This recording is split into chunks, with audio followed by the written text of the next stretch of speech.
Hello, my name is Arya Javidan, and I'm the Project Manager for the National Consortium of Telehealth Resource Centers. Welcome to the latest presentation in the NCTRC webinar series. Today's session is on the Vermont Emergency Telepsychiatry Network, Lessons Learned from 2 Years of Progress, and is hosted by the Northeast Telehealth Resource Center. These webinars are designed to provide timely information and demonstrations to support and guide the development of your telehealth programs. Sorry about that. There we go. To provide background on the consortium located throughout the country, there are 12 regional telehealth resource centers and 2 national, one focused on telehealth policy and the other on telehealth technology assessment.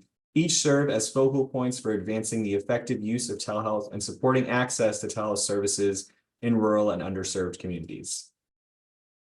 Just a few tips before we get started today. Your audio has been muted for today's webinar. Please use the Q&A function at the bottom of your screen to ask questions. Questions will be answered at the end of the presentation. Please do only use the chat for communication issues with technology or communication access issues. Please refrain using chat to ask questions or make any comments. Closed captioning is also available today, and that is located at the bottom of your screen. Today's webinar is also being recorded, and you will be able to access today's and past webinars on the NCTRC YouTube channel and the NCTRC website at telehealthresourcecenter.org. With that, I will pass it over to Reed Plimpton, Program Manager for the Northeast Telehealth Resource Center. Thanks, Arya. As you just mentioned, I am the Program Manager for the Northeast Telehealth Resource Center. We are lucky enough to serve 7 states, all of New England and New York, and equally lucky to host this presentation today, but joined by 2 of my colleagues in a project to talk about a project that's near and dear to my heart. And so with me today, I have Allie Johnson, Quality Improvement Specialist for at Vermont Program for Quality Healthcare, or VPQHC, and Dr. Mark McGee, President of Alpine Telehealth. And with that, I will let Allie take it away.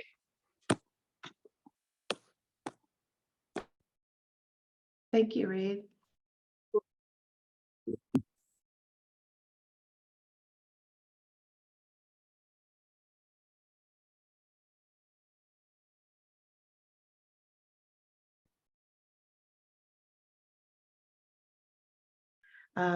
So VPQHC is a small organization, so I'll just explain briefly that it's a nonprofit organization based in Montpelier, Vermont, helping with quality improvement projects related to health care services in our state. I'm, as Reed mentioned, a quality improvement specialist and project lead for the Vermont Emergency Telepsychiatry Network, or VETN, which is a project that it's a project focusing on setting up telehealth services in emergency department settings for people with mental health needs. And so today I'm really looking forward to sharing with you 10 lessons that we've learned from the past couple of years.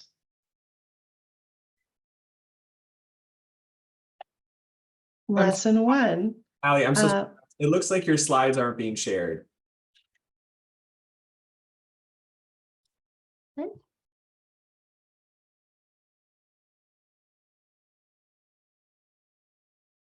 Well, you didn't miss anything.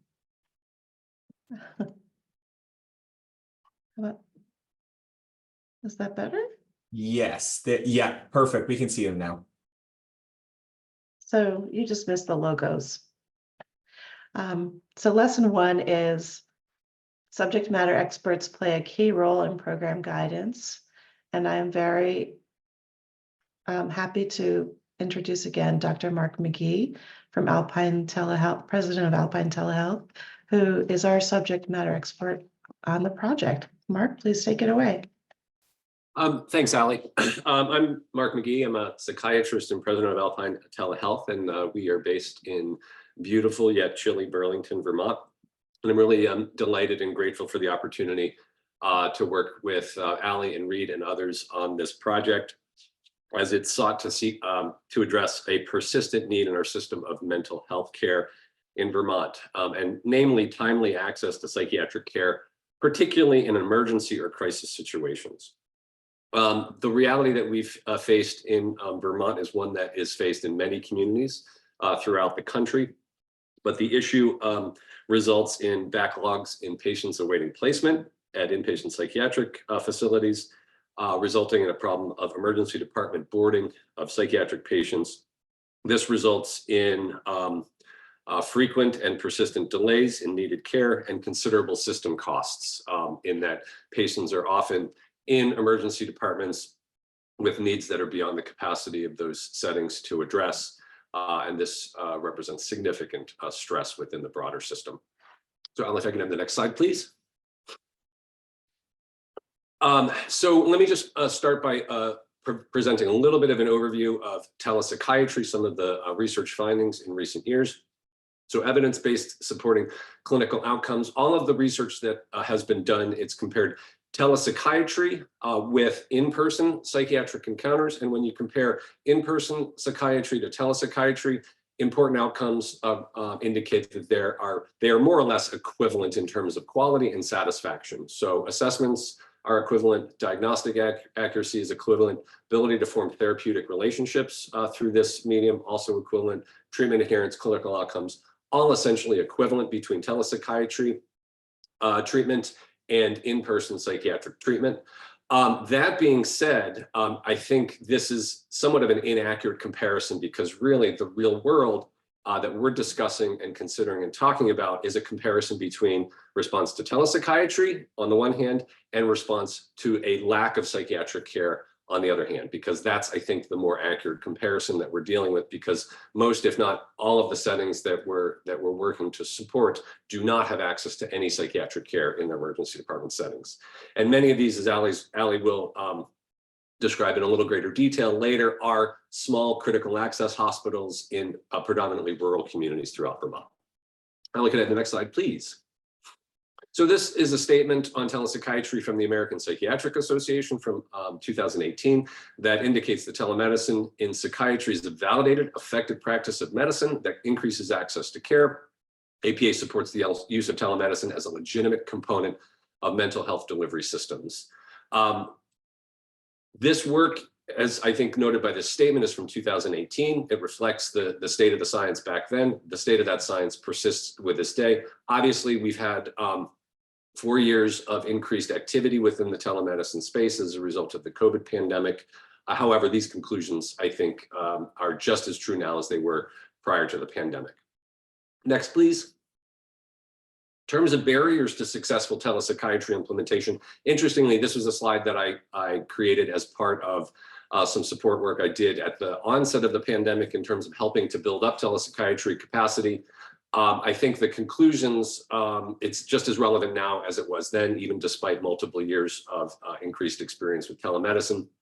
But significant barriers are change fatigue that many of us encounter in health systems, clinician support, unfriendly interfaces, whether that's the video conferencing or other remote access to care support, privacy concerns, lack of information, timely information, clinician technophobia. We know that that's a real issue among healthcare professionals, messaging failures, training, and then insufficient support and IT leadership. Next, please. In terms of principles for a successful telemedicine implementation project, it needs to be clinician driven. Users must own the system. And so that might be physicians or providers, nursing staff, other care coordinators. And the role of administration, I think, is really much more supportive as opposed to driving initiatives, or that type of thing. Management practices have to follow best practices, which we'll talk about as well. Users need training, they need to be supported, they need the right equipment, they need quality equipment that's reliable, easy to use. And then we need to evaluate the effectiveness of programs on an ongoing basis. And then as we develop new strategies, I think it's really important for us to share among colleagues so we can really enhance the pace at which innovation can be developed and implemented in important areas of need. Next, please. Some other barriers that are relevant in telepsychiatry onboarding, licensing, these issues persist and I think have in many ways reverted back to the pre-pandemic. The pandemic obviously created a great deal of more flexibility around licensing. of healthcare professionals in response to the public health crisis. Many of those accommodations have since reverted back or expired. And so these remain some significant issues around onboarding, recruitment of providers. There is a great deal more flexibility with licensing compacts. Some states, including Vermont, have begun issuing telemedicine only licenses, which I think greatly streamlines the process of developing and implementing projects such as the ones that we have been trying to support. Next, please. In terms of Vermont telemedicine law, this is obviously relevant to our projects. Vermont, I think, has really taken an important, and I would say a fairly bold step from a legislative standpoint as it relates to telemedicine. And they have effectively, with their telemedicine law that went into effect in 2017, placed telemedicine on essentially equal footing to other forms of healthcare that are provided in person. And so in terms of prescribing, they were very clear that prescribers and providers may issue prescriptions via telemedicine without the need for an in-person exam, and treatment recommendations and prescriptions delivered through telemedicine are held to the same standards of appropriate practice of those for in-person settings. And so I think that's a fairly bold and I think exciting legislative development that Vermont has done in terms of really creating an equivalency in the telemedicine space, which I think really enhances what care can be effectively and safely delivered through this platform.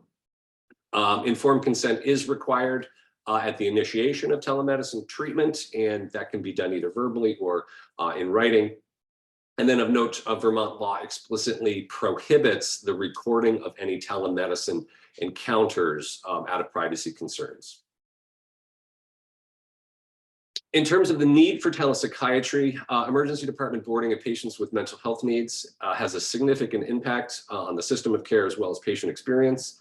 Obviously, patients in crisis, they need access, timely access to treatment, and emergency department boarding often does a great job of keeping individuals safe and caring for their basic needs, but often because of a lack of access to specialized psychiatric or mental health care, that aspect of their care is often notably missing. Telepsychiatry services in those particular settings can reduce times these patients spend awaiting evaluation and treatment. If they do need to wait for an inpatient level of care, treatment can be initiated in the emergency department with rapid and potentially aggressive pharmacological interventions offered in that setting. So this enables emergency departments to offer meaningful treatment, psychiatric treatment for patients who might be in their care in the emergency department as they await a disposition to a more appropriate level of care. Next, please.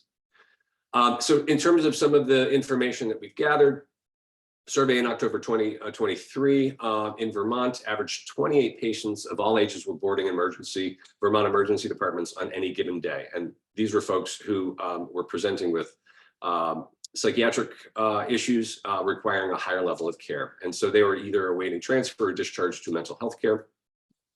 Next, please.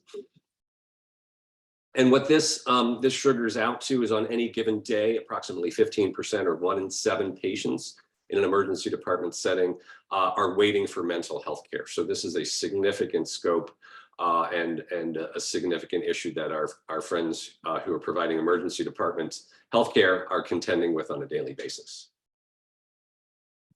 Surveys of the type of workforce survey of psychiatry in Vermont indicates that an exceptionally small portion of psychiatrists are actively practicing and delivering psychiatric care in emergency department settings. And of the 191 psychiatrists statewide, barely more than a half of a full-time equivalent was tasked with providing care in that particular setting. So an exceedingly small proportion of psychiatrists are delivering psychiatric care in emergency department settings to these patients.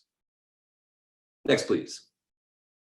So based on the background and the context, I want to pass things off to Allie to talk a little bit more about the work that she has done in support of this project. Thank you, Mark. So lesson 2 is about a needs assessment being worth the time and expense. We were very fortunate to have some seed funding from a philanthropic organization in Vermont, the Vermont Community Foundation. And we were able to collaborate with Alpine Telehealth and NETRC and MCD Global to conduct these 6 activities. So we did a literature review, a national environmental scan, looking at other states' best practices. We surveyed all 14 emergency departments in the state. We sent out and received surveys from 89 different stakeholders about the need for telepsychiatry and what a network might look like. And then there were a number of key informant interviews conducted, and the report has some recommendations. The report is available on our VPQ website.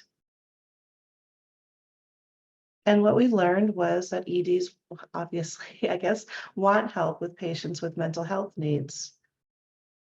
So the hospitals were really specific in identifying needs of funding, equipment, software, training, and technical assistance. And then reasons for having a network would include timeliness of care and improving the workforce capacity, access to better training, geographic access to people needing care. You'll see that especially with one of the critical access hospitals that Mark mentioned. Financial access to services and prevention of readmission, for example. Lesson 4, collaborators should be engaged early and often. I am really proud of the work that we do as a big group. We have an advisory board, and it has representatives from all of these key sectors in the system that we're working on, including people with lived experience, including telehealth experts and others.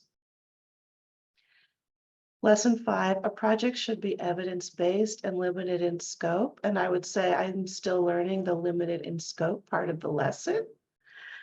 We have, on one hand, a big charge, and on the other hand, a pretty limited scope in terms of the ED setting, the mental health patient population we're trying to help, and the psychiatry service specialty that we're focusing on. So we have these different aspects of the network, and I'll kind of go through this like a clock face and cover each of the 6 aspects pretty briefly. So I mentioned that we have an advisory board and a clinical subject matter expert. We have the VPQHC project lead, that's me, and I do a lot of work in keeping the grants going and so forth, a lot of the operations, and then of course our partners at NETRC. And we have a training component to increase knowledge and experience of ED staff supporting telepsychiatry services, and Reed will say more about that in a little bit. We have 2 demonstration projects. One is a mid-sized hospital focusing on the child adolescent population, and the other is a critical access hospital getting after hours support in the emergency department. So for the mid-size demonstration project, Rutland Regional Medical Center is a 144-bed acute care hospital, and their project has had about a year of effort so far. And so the master's level clinicians from the designated agency do the original evaluation to people presenting at the ED with mental health crisis. And they make recommendations. And if that recommendation includes admission to an inpatient service, these, because Rutland doesn't have a child adolescent psychiatrist on staff, they partner with the nearby inpatient setting, the Brattleboro Retreat. And basically patients are able to talk with their provider before going over to Brattleboro. Now, I'll show you some data, and just please keep in mind that the consults are limited to occurring 2 afternoons a week. That has to do with the availability of the providers. And there's this nice benefit that they've worked out that the Brattleboro providers can enter data directly into the RRMC electronic health record. The other project is newer. We went through a longer process that Reed might touch on about vetting and selecting this hospital and the vendor that they're going with. Northeastern Vermont Regional Hospital is in the Northeast Kingdom. It's a 25-bed critical access hospital, and their emergency department has the highest number of mental health visits per capita in Vermont. They are in a psychiatry desert in the Northeast Kingdom. And so while they work closely with their regional designated agency, they still wanted access to psychiatrists for patients with higher acuity. So then hospital assistance is on the newer side. The hope here is that through our experience in the demonstration projects, we will generalize that to Vermont and have cost information about what this service costs and the unreimbursed part of that. So we can try to lobby or request funding, hopefully through general funds ultimately, but we're still working on that part. We want to establish a statewide telepsychiatry program and statute, and this would be based on our mentor state, North Carolina. An evaluation has been a big component so far. We have had the opportunity to evaluate patient-provider satisfaction, quality and cost of the demonstration projects, and the level of engagement with our collaborators. And so, speaking of evaluation, lesson 6, evaluation should be rigorous. We have invested quite significantly in this part of our program, and the hope is that it will provide the evidence base needed to support future funding and just future support in general, and teach us lessons about process improvement. I mean, that's what our organization is all about. These are the 4 main components of the activities. So we have an evaluation committee that's part of the VETN advisory board, a logic model, which I'll show you an example of, evaluation planning matrix, and we have report outs. So here's our logic model that we worked with the evaluation committee and advisory board and our contractor, I should mention RTI International. They've been really excellent partners in this. We have a set of evaluation questions, and we plan for, well, how are we going to get those data? Who's responsible for collecting it? Is it qualitative, quantitative? Is it a survey? Is it a key informant interview? Is it information from the electronic health record? So it keeps us organized, and we evaluate all of the aspects of the program.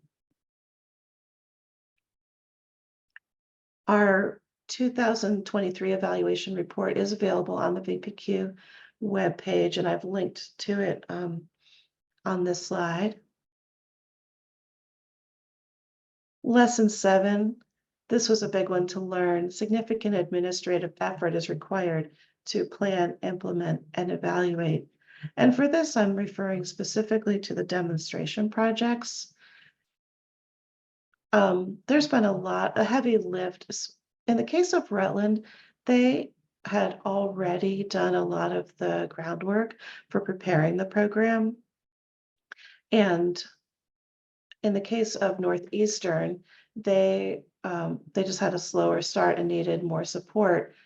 And we all realized along the way that this working out of the care pathway with the vendor and all of the different offices within the hospital, making sure the coding and billing and IT was all in sync, and then credentialing, this was a big one, credentialing and enrolling a large number of providers because they went with a national vendor relative to the small hospital size. Remember, it's a 25-bed critical access hospital in the Northeast Kingdom of Vermont, very rural area.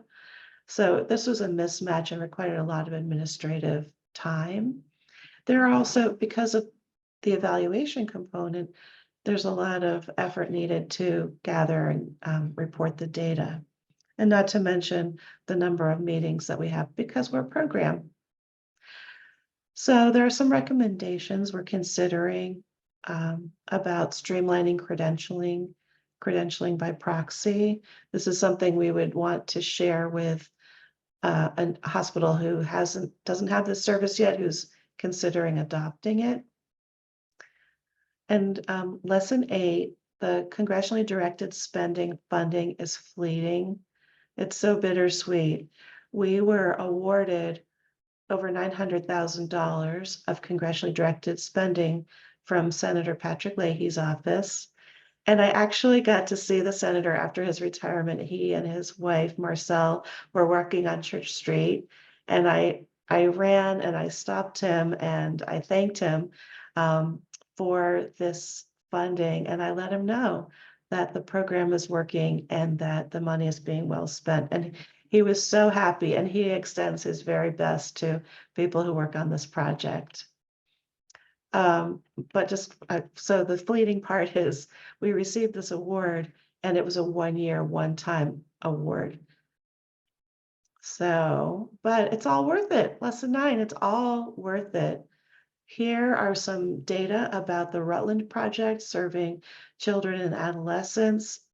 And we see that 93% of them are on Medicaid. And there are patients of different ages, under 10, 11 to 14, 15 to 17. They're all being served by this project. Now, I mentioned that in the study design or project design that the service is only provided 2 afternoons a week. And so we were hoping that with telepsychiatry, there might be a shorter length of stay. I mean, that's really, Mark set it up really well, explaining how these people are languishing in emergency departments waiting for specialized care. And we find that the length of stay is in fact longer. These numbers are not adjusted for acuity. So it's so factors that lead to the longer length of stay have to do with the higher acuity and the more intense treatment, and then just the artifact of only having the service available a couple times a week. But you can see that of the 28 patients who had inpatient treatment planned, 6 of them got discharged home safely as a result of these consults. Our evaluators, RTI, conducted a number of key informant interviews with hospital staff of the 2 demonstration sites, and they're very happy with the service. It's perceived as beneficial. It's helping with transfers and referrals, and anecdotally shorter inpatient stays.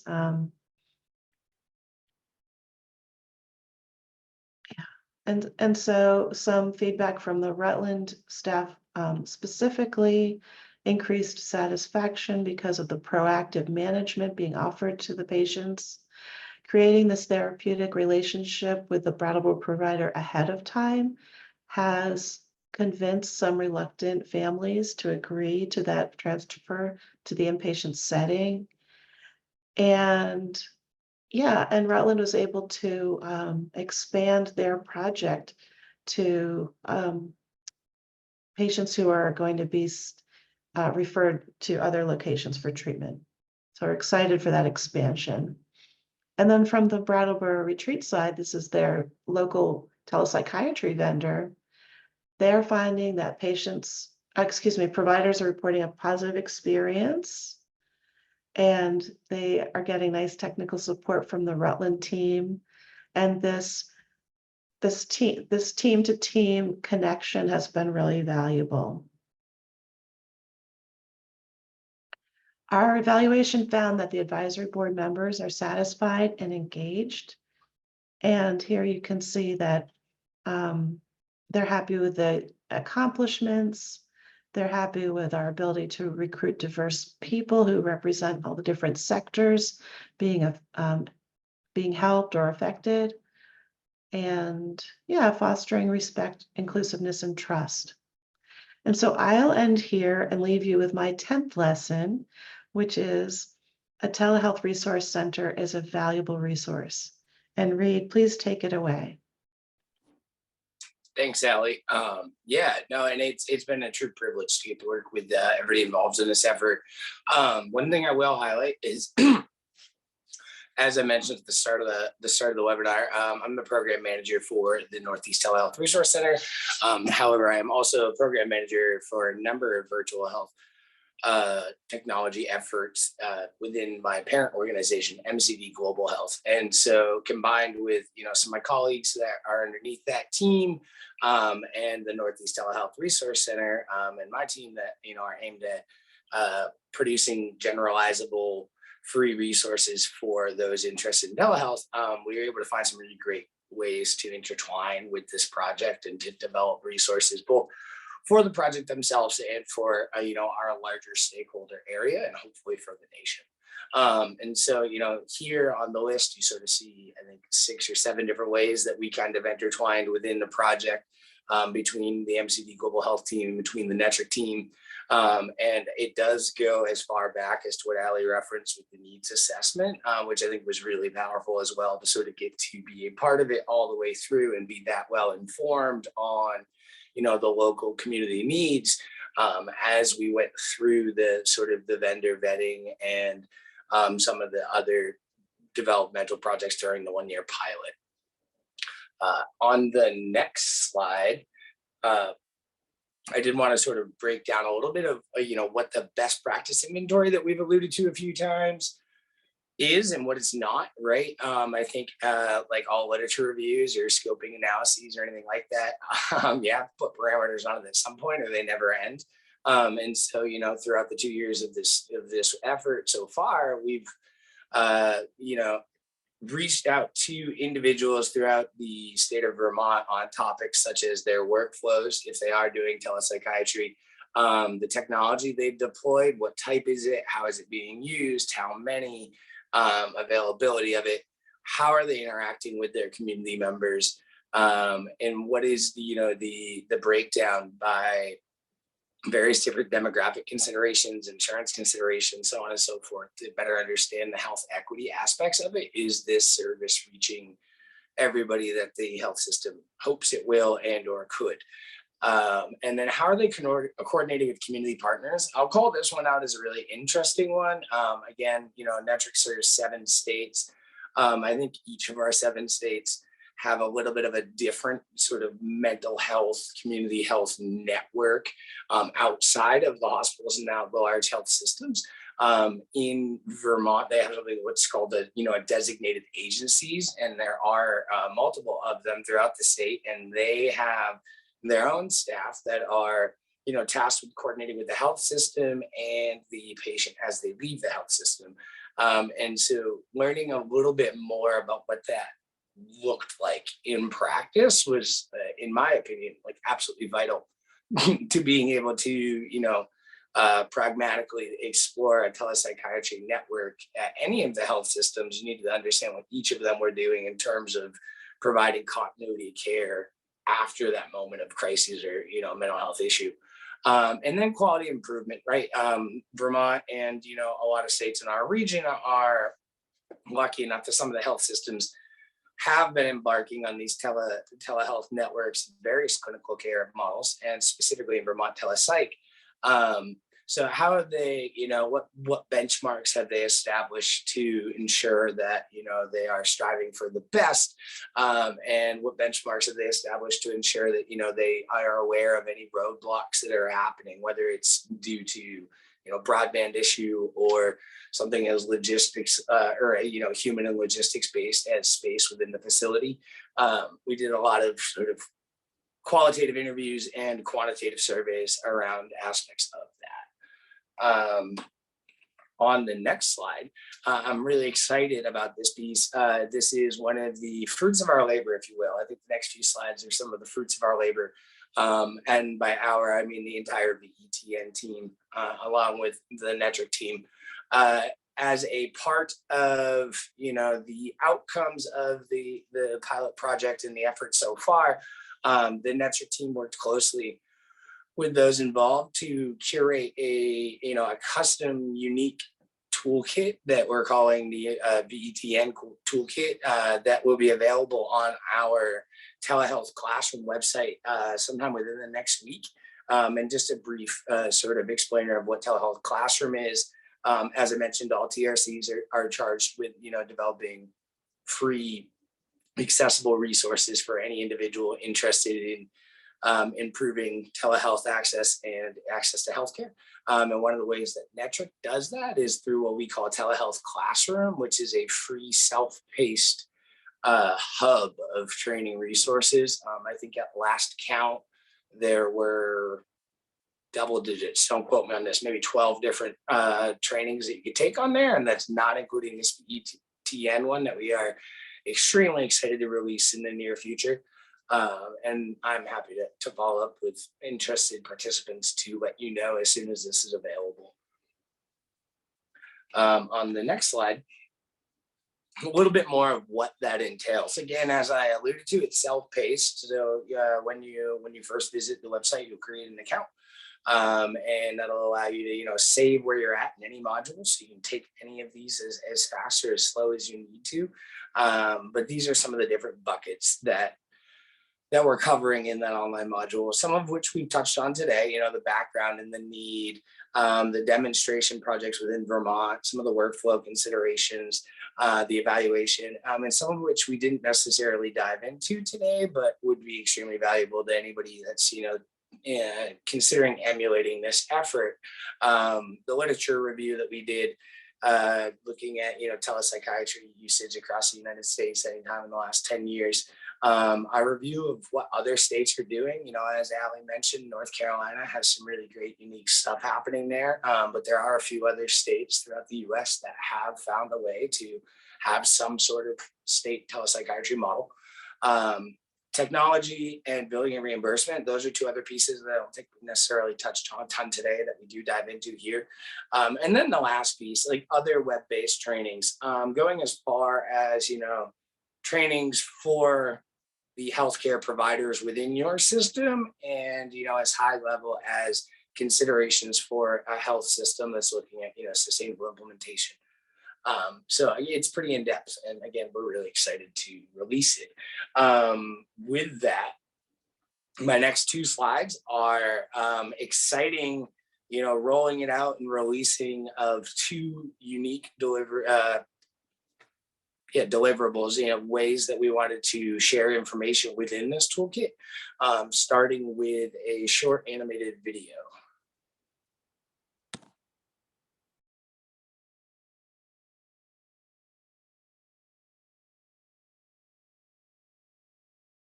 Oh, Ali, we're not hearing sound.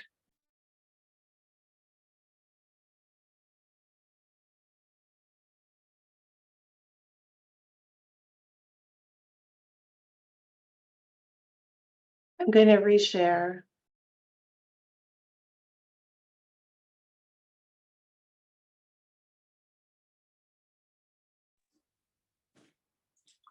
So I will acknowledge that, this video is, or at least I'll explain a little bit more about it. So the toolkit is really aimed at helping anybody wherever they're at, if they are a healthcare professional that is interested in exploring telepsychiatry implementation within their emergency departments. And so this first thing, this video is, two short vignettes sort of walking through what telepsychiatry deployment within your ED might look like. During a medical emergency, patients go to the emergency department, or ED, for care. But for patients experiencing a mental health crisis, the ED often can't provide the specialized care they need. Gaining access to a psychiatrist in the ED can take hours, days, or even weeks. patients needing psychiatric medication may not have access to it in the ED, and the length of time these patients may need to wait in the ED limits the availability of resources for medical emergencies. Fortunately, having a telepsychiatry service in place can address these issues. Telepsychiatry removes the need of a provider's physical presence. Hospitals can set up their local psychiatrists with telehealth, or they can partner with external vendors to reach a greater number of providers. The technology is as simple as using HIPAA-compliant software on an iPad that is connected to the hospital's secure Wi-Fi. Laptops and telehealth carts can also be used if preferred, and if needed, a phone can be used. Here is an example of the hospital's workflow using local providers. Jamie, an adolescent presenting with thoughts of suicide, is admitted to the ED. An ED nurse offers a telepsychiatry consult to Jamie. Jamie's mom signs informed consent for the use of telemedicine. The nurse contacts the hospital's pediatric telepsychiatry provider and orders a consult. A private space is provided and Jamie's mom is invited to attend. The psychiatrist calls a technician to prepare the iPad. A Zoom meeting is launched to test the audio and video. The tech delivers the iPad to Jamie. Jamie and their mom give verbal permission to start the session. Jamie's mom decides to wait in another room and provides her phone number for follow-up. Jamie is afforded privacy and is camera monitored by ED staff for safety. When the consult is over, the nurse marks the consult order as completed. The psychiatrist gives urgent recommendations over the phone to the ED care team. The full consult documentation and recommendations are uploaded to the electronic medical record (EMR). Jamie's nurse reviews the recommendations and shares them with the care team and Jamie's mom. In this case, Jamie received urgent mental health care. Without telepsychiatry, Jamie could have gone days waiting for help. The workflow for telepsychiatry from external vendors is much the same, adding only one step of calling a connection center. For example, Joseph, an elderly man, is admitted to the ED at 4 a.m. He is confused and appears to have an underlying mental health condition. The rural hospital has no psychiatrists on staff. After addressing Joseph's immediate physical needs, the clinician requests a telepsychiatry consult, and the hospital calls the vendor connection center. They describe Joseph's need for services and provide his patient information. The center contacts their next available psychiatrist, who reviews the information. Hospital staff set up the technology, in this case a telehealth cart, and determine if the patient has any assistive needs, such as an interpreter, hearing aids, screen enlarger, or headphones. The connection center calls into the cart to test the audio and video. ED staff moves the cart into the room with Joseph, initiates connection with the psychiatrist, and remains in the room throughout the consult. When the consultation is finished, the psychiatrist calls Joseph's clinician to summarize recommendations. Full documentation and recommendations are submitted and uploaded to the hospital EMR. Despite being in a rural area in the middle of the night, Joseph had access to mental health care, including recommendations for medications that the ED physician could prescribe. A telepsychiatry plan is paramount for the care of mental health patients, as well as for your ED's overall success. Start today to get your ED ready for telepsychiatry.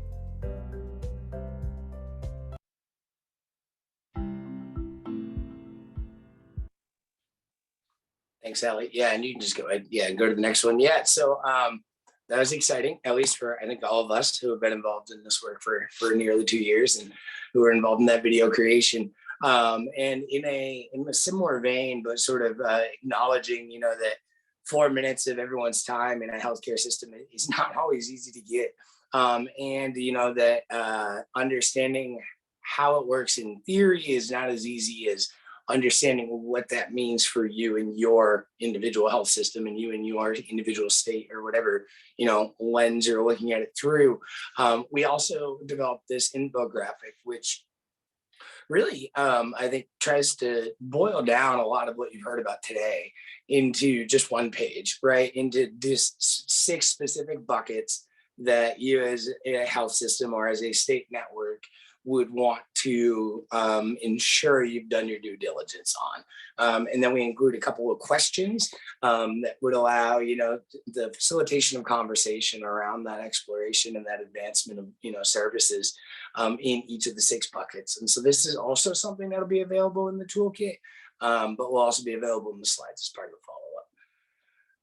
And I believe we have a discussion question, which I will breeze past, if only briefly, to highlight these links, which will be available to you guys as a part of the follow-up, and hopefully so that you can learn more about the report. And then, provide contact information for all 3 of us. Again, for Ali and for Mark, thank you guys for your great expertise and for agreeing to join me and Aria on this session today. And then Aria, I believe you may have a few slides before we do question and answer, or do you want to do those after? No, go ahead. You can do the questions first. Deal. All right. Yeah. So with that, I'm happy to open it up. Feel free to use the question and answer box, and I will moderate them in real time.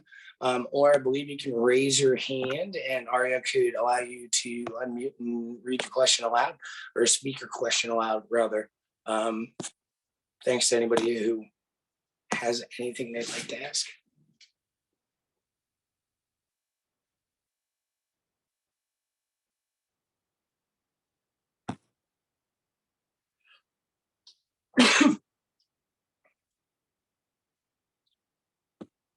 So I'll toss out a question in case somebody's typing things out.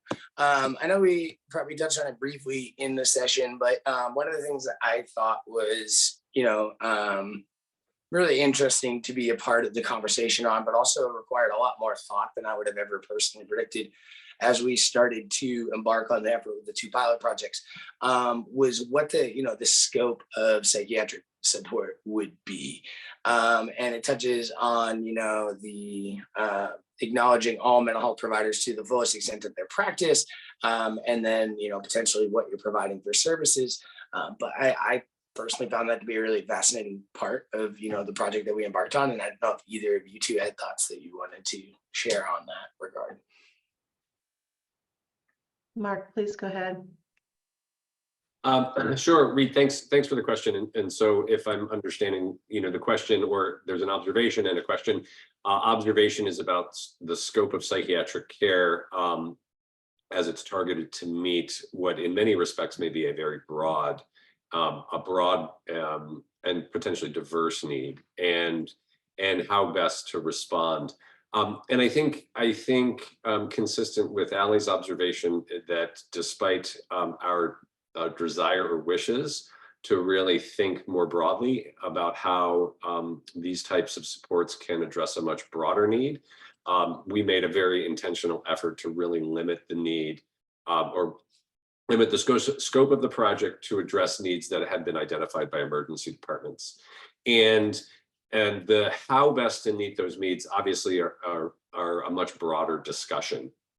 And I think what we had identified in terms of a target and a scope is to really do everything that we can to support the offering of some high quality telepsychiatry service to meet these needs, with the understanding that even some high quality telepsychiatry support in these instances may not necessarily be what the broader needs of that particular system might be. There's lots of different gaps in the system, obviously, and so really telepsychiatry is, I think, one important support in one particular, I think, range of a broad continuum of care that we think about in terms of community mental health. Obviously, lots of folks come to emergency department settings when they are in either a medical or a psychiatric crisis, and sometimes that's perfectly appropriate. There are other times where I think those contacts might be better met through other community supports, but oftentimes those community-based supports may be lacking as well. Not across the system of care, primary care sites in rural communities often have significant lack of access to psychiatric care or psychiatric support. Many of the designated agencies that had been referenced as important components of our system of care may also have significant capacity challenges in terms of meeting the broader community demand for psychiatric care. So we know that across the full continuum of care, there are lots of areas where additional psychiatric support is certainly would be welcomed and necessary. And so we made a very deliberate and intentional choice as part of this project to be very specific about the need and to limit that scope according to the need to provide support in the emergency department setting, knowing full well that the need more generally was considerably broader and deeper than we anticipated being able to address. I think the thing about telepsychiatry, both in emergency departments in other settings, is that it's a readily scalable clinical support that can be readily adapted to many different settings, whether that's in a primary care setting, whether that's an emergency department setting, whether that's in a crisis stabilization setting. Telepsychiatry can be effectively utilized in inpatient psychiatry settings, as has been demonstrated through other projects that have been undertaken in Vermont.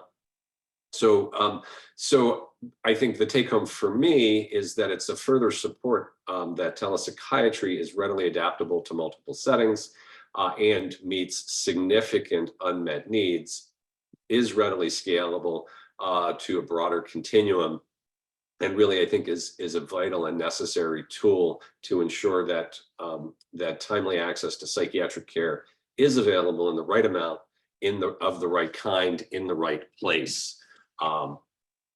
And so I think this project has validated and reinforced findings of other groups that suggest it's a viable and necessary and quite beneficial support, and whatever efforts are necessary to further expand and support this type of effort are good investments with excellent return on those investments as well. I think that's a really great. Natalie, do you have anything to add on that one? We did get a question in the chat, which I will read out loud, but I will just say, I think there's a two-part question. One part of it is actually probably the better way to have asked kind of what I was getting at, but as Mark alluded to, what I was trying to allude to in my question, I think, is that to me, one of the values of this effort is how specific the clinical encounters were, in the sense that it highlights the fact that it's not your only ball of wax when we're talking about, a mental health encounter in the ED. There are so many other scenarios due to the staffing realities of, American healthcare currently, that, having a psychiatrist available at these certain times for these certain things is not going to empty every unanticipated bed fill in your ED. It's going to help. And that's what I think is one of the great things about this effort here, right? Is that we highlighted it will help. And then you as a system figure out how it can help in the best way for you, operationally, revenue-wise, everything else, and for your community. What are their needs and everything else. And so it's kind of an eye-opener for me. I think when we embarked on this, I was one of the rose-colored glasses that thought that we were about to cut these bed stays, to zero. And it wasn't. And that's fine, because we learned a lot from it and we still made an improvement on it. I think that was my point. So anyways, I know Aria does have a few slides before we round out. The two-part question here: in the clinical workflow, at what point did you all find the biggest fallouts? And then the second question: who are your trainers for the implementation? I'll take the second one and then I will stop rambling. The second one, for training, it differed in the two pilot sites. So the site that used the in-state support, Brattleboro Retreat, Brattleboro has already, had a big telepsych presence and support. So their staff did have some training. And that is one of the areas also where NETRC hopped in, with Northeast Telehealth Resource Center hopped in, right? We worked with both them and the hospital to ensure that everybody was feeling comfortable in terms of rules of telepresenting, and all the equipment worked. And, really after that, it was just helping hands. They took it away, right? We didn't have to help them build a workflow or anything else. They understood it well and all well and good. With the other group that chose the national vendor themselves actually already have a training series that is for the end user site. And they also already have sort of a repertoire of trainings that their staff have completed. If I'm remembering correctly, they are ready and willing to take additional trainings that the end user site may provide or may need or may require. But they have their staff fully trained, and then they do a relatively rigorous training and onboarding series with the end user site. So back to the first one around clinical workflows and potential fallouts. I guess I will say that I don't think I caught whether or not they're asking from the health system end or from the patient perspective, but if either of you two could speak to either. I can address that a little bit. And I think whenever I think about telepsychiatry programming, implementation for me is a really important aspect of it. And so, as was referenced with the partnership for the outside national vendor, one of the real challenges to timely implementation of the project and the contracting was really around provider credentialing. And that is a process that can be very time consuming, requiring a great deal of administrative support that can be quite cumbersome, frankly. And as I recall, I think for this particular project, which was the pilot project, which was relatively low volume for the critical access hospital, I believe they required credentialing 17 of the outside vendor providers. And so that's 17 times, of a cumbersome process. And so I think in my experience, working with telepsychiatry projects of this nature, any significant administrative hurdles or administrative barriers to implementation has a direct impact on care, because the delays in setting up programming are delays in individuals accessing this type of care. And so for me, that's a significant clinical workflow issue, because it's really on the back end. In terms of the actual day-to-day operations of the projects, I think they function and run really quite smoothly, particularly if staff on site are familiar with how to set up the equipment. And again, this I think highlights the need for high quality but easy to use equipment, and sufficient training on utilizing the equipment.